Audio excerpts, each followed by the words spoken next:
Hi everyone! So today is another video on vegetables for you, and this one's a bit different because I'm actually going to compare two very similar herbs. So in front of me I have coriander or cilantro in one bowl, and I have flat leaf parsley in the other bowl. This one is actually the parsley. It's kind of maybe a bit of a darker green, but the easiest way to tell the difference between these two is by smelling them. And the coriander or the cilantro, same thing, is kind of a sweeter smell, and the parsley definitely is quite strong smelling of that kind of parsley smell that goes so well with fish.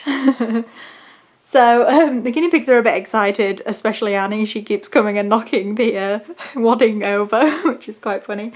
So anyway, these two herbs look very alike.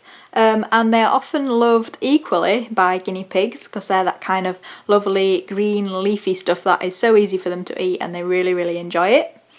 And I just wondered, and I did a bit of research on what are the differences between these two, and should we feed one more or less than the other, or should they be fed in equal amounts?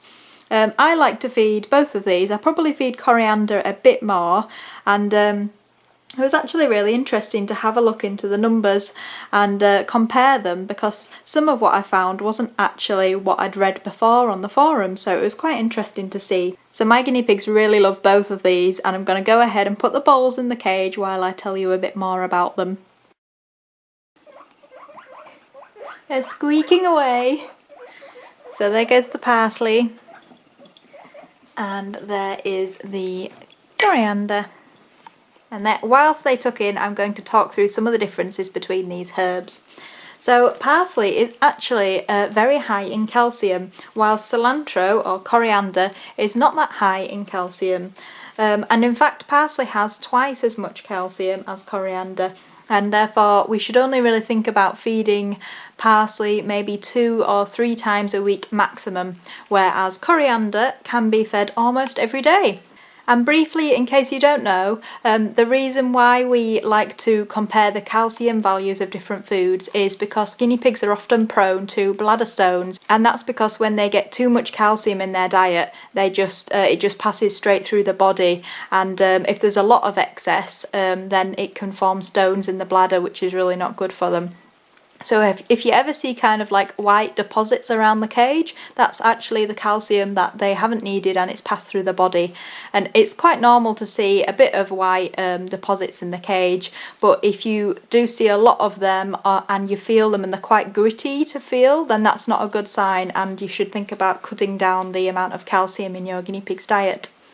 So as well as looking at calcium, one of the other things that we look at is vitamin C, because like us, guinea pigs can't produce their own vitamin C, and he's just scoffing all the parsley. I might switch the bowls. Oh, Annie, you're so heavy. Go on, you eat some of that one. There we go.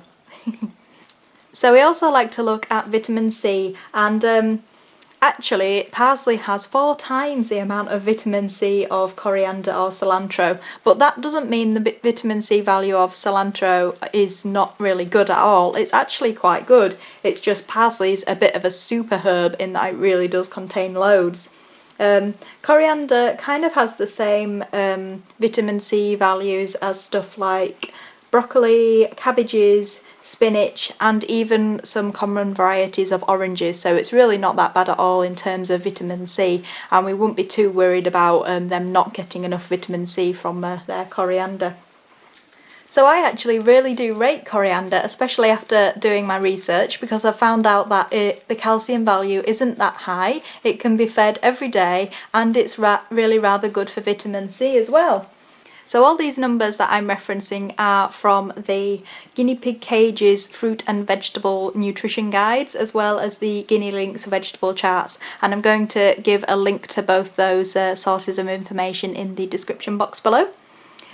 So as well as looking at the different things I'm talking about individually in this series of videos, I also want to kind of link back to some of the vegetables that I've already talked about to show how they might be used together, how you might feed the different ones together.